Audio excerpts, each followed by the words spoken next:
Beethoven's Ninth Symphony. What's a symphony? We all know what a symphony is, I guess, because we have symphony orchestras, and that's what they do, is play symphonies. So but they play other things too. And if we go to hear a symphony orchestra, we hear a bunch of symphonies. But it's not so easy to say what a symphony is, because the word is used in lots of other ways. Symphony is also the word that Handel uses for the opening of his oratorio Messiah. Symphony is the word that composers sometimes use for the introductions to their operas before the curtain goes up. Symphony in Italian is the word that Monteverdi uses for little instrumental interludes in his operas. And if we want the largest possible definition of a symphony, we would have to say, it's a piece of music for instruments, and essentially without words. So that makes our symphony unusual in that way. It's a piece for orchestra. Well, what's an orchestra? That's hard to say, too. Depends on when and where you mean.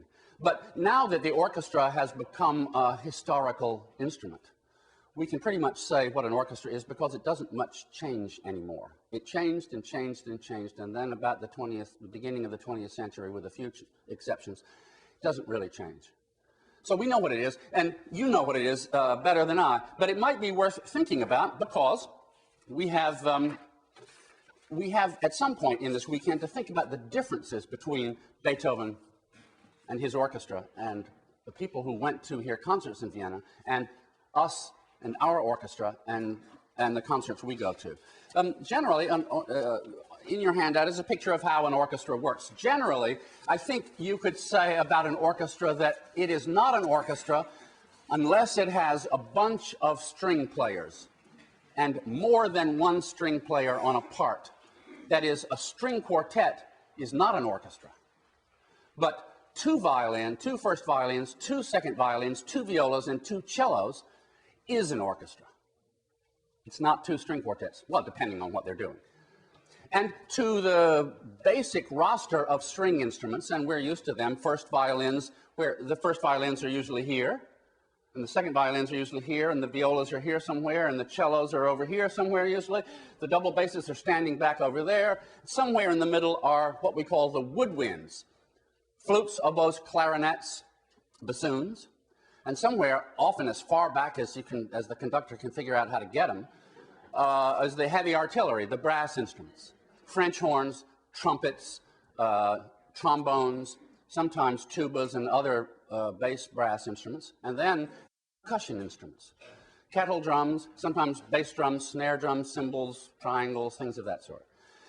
The configuration of the wind instruments and the brass instruments and the percussion instruments changes from time to time and piece to piece. You have another page in your handout there of what the modern edition of Beethoven's Ninth Symphony looks like. The page you have I picked because it's the first page in the score that has everybody. We will hear this page. You can see that there's a whole lot of music staves and not much going on. But all these people are gradually going to add themselves. What you can see is how an orchestra score is made. That is, you always put the strings at the bottom of a score unless there are voices. And if there are voices, they go at the bottom. But going all the way back to the very earliest orchestral music, you always put the bass line, that is the double basses and the cellos, at the very bottom of the score. That comes from Bach and Handel and all those pieces, all those people who thought of the bass as the fundamental of all the harmony. And the harpsichord player would use the bass line to make chords, and conductors would use the bass line to keep the music going. You always put that at the very bottom. If they're voices, they go just above the bass line. Then all the string parts, first and second violins, violas, cellos, and basses. At the top of the score, you put the woodwinds, flutes, oboes, clarinets, bassoons. Here, this is the first place in the score that Beethoven adds two new instruments that have not played before in the symphony. The piccolo and the contraffagotto, the contrabassoon. We'll come to talk about why he saves them till now. And then you put the brass instruments. Corny in D, that's French horns, a pair of French horns, pitched in D, and another pair of French horns pitched in B flat. Beethoven's horns were nothing but a length of brass garden hose with a bell on one end and a mouthpiece on the other, period. That's all you get. And they're really long, and that's why they're curled up, because otherwise it would stretch from here over to there. And to work a French horn, all you have is your lips and the air pressure that you change with your lips, and that plays different notes in the harmonic series, and your hand, which you shove in the bell, which can change the notes. So you can only play the notes of the harmonic series. There are none of these cute little valves and things. And so to get the largest possible number of notes, you have some horns play in one key that can play a whole bunch of notes, and the other horns play in another key that can play a whole other bunch of notes, and then by swapping around among the horns, you can get a lot of notes. Beethoven gets a lot of mileage out of that. It's not a limitation for Beethoven. It's a challenge, and he rises to it beautifully. Then there are trumpets. There are two trumpets, also in two different keys, because they, too, are just the length of tubing. And then the percussion instruments. Timpani, that's the kettle drums. Triangolo, you can tell what that is. Cinelli is cymbals. And gran tamburo, bass drum. When do you see cymbals and bass drums, usually? In a marching band. What he's doing here is adding the instruments that will make the orchestra sound like a marching band. The piccolo, do you know a great march that has a piccolo in it? Star Spangled, Stars and Stripes Forever, you know, be kind to your web-footed friends in that place. The piccolo goes, great piccolo lick. Piccolo, contrabassoon, cymbal and bass drums, things that you hear in the opera all the time, but you don't always hear in symphonies. He adds them on this page. Generally, you know how a symphony works. And this can be true of a Haydn symphony or a Mozart symphony or most Beethoven symphonies. You start with the big, substantial movement. The first movement, it's called. And it's usually loud, it's usually lively, and it contrasts a couple of keys and things like that, and generally is the weightiest movement in a symphony. It tends to be the longest movement. Not always, but usually. And then there's the second movement, which very often we can simply call the slow movement. It generally tends to be lyrical or contemplative or something of that kind, and provides a real contrast with the effect of the first movement.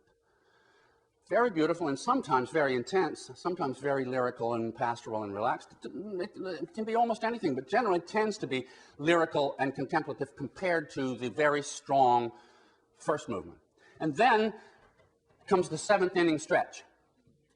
There's a place where you say, oh, I've listened to this movement, that was a long movement. This was an intense lyrical moment. And then comes a movement that's, you know, in the ball game, you stand up and move your body just to stay awake. And the same thing happens in a symphony. At the third place in a symphony comes a dance.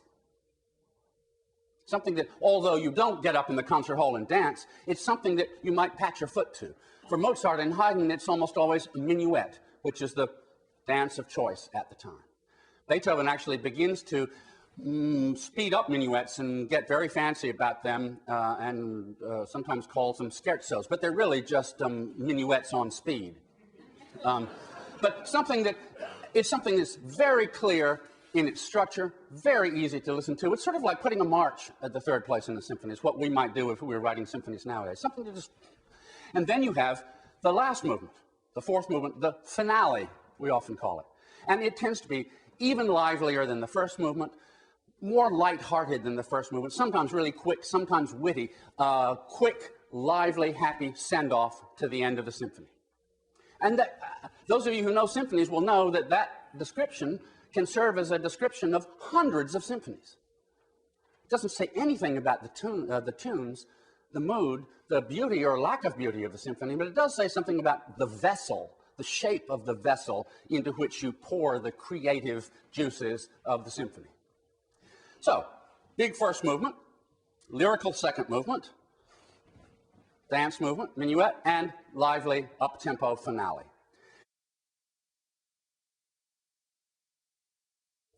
Analysts sometimes call it sonata form because it's used so often in sonatas, but we could also call it symphony first movement form or something like that.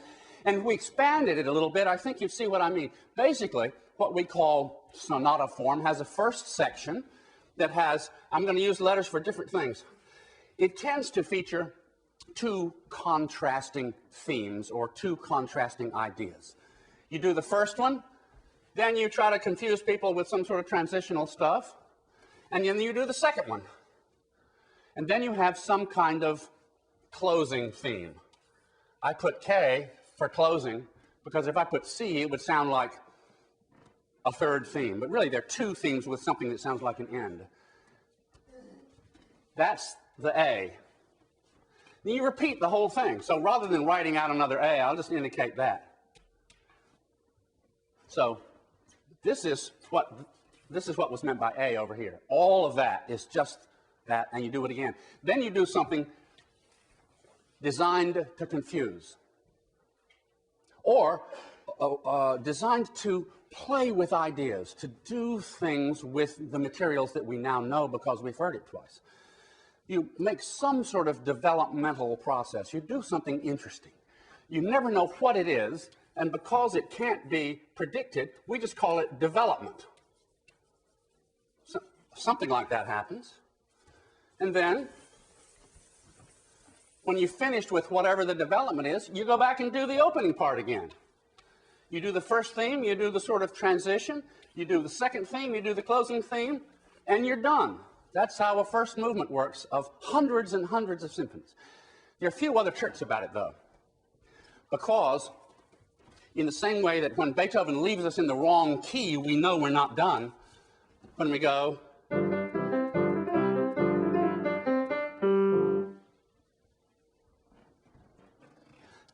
that can't be the end. Just can't. And that's what happens in a symphony. Generally, you have something in a this first tune is in a first key. It's a tune, maybe a whole complete tune like a song form. So it may start with one chord, move to another chord, come back something, but it's all in one key. Then you have all this stuff, and then you have something in another key, very often the key of the dominant, if that means anything, some other key, and you end in that other key. So that first section ends in the wrong key. It can't be the end of the piece. The thing is, over these long spans, we can't always tell why it doesn't feel quite like the end of the whole movement, unless we're really good at naming things that we feel. The development is all over the place. Usually, one of the ways to confuse people is move to millions of keys, you know?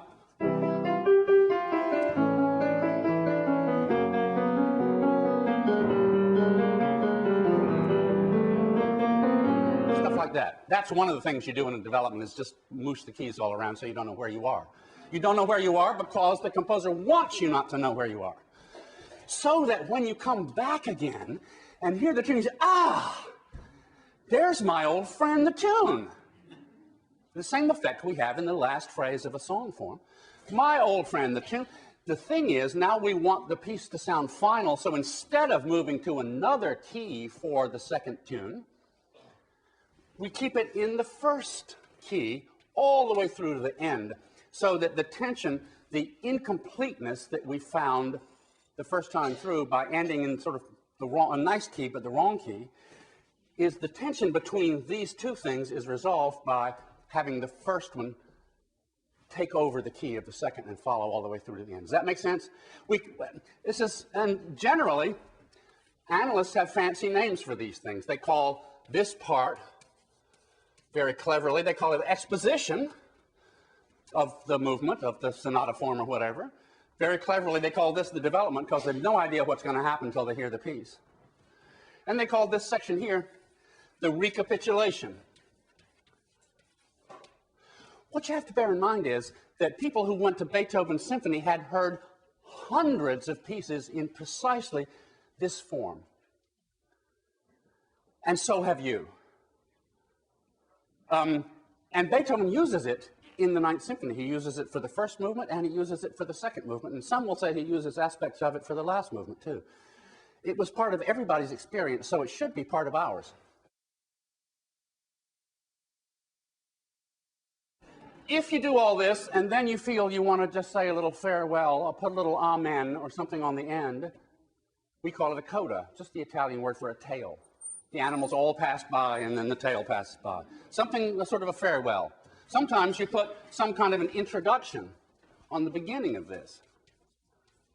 Sometimes. But essentially, you've had just the hardest music lesson that any music student ever learns. Really, it's hard to listen to music of a scope of this size and be able to conceive of its larger structural units in ways that make sense and that you can describe.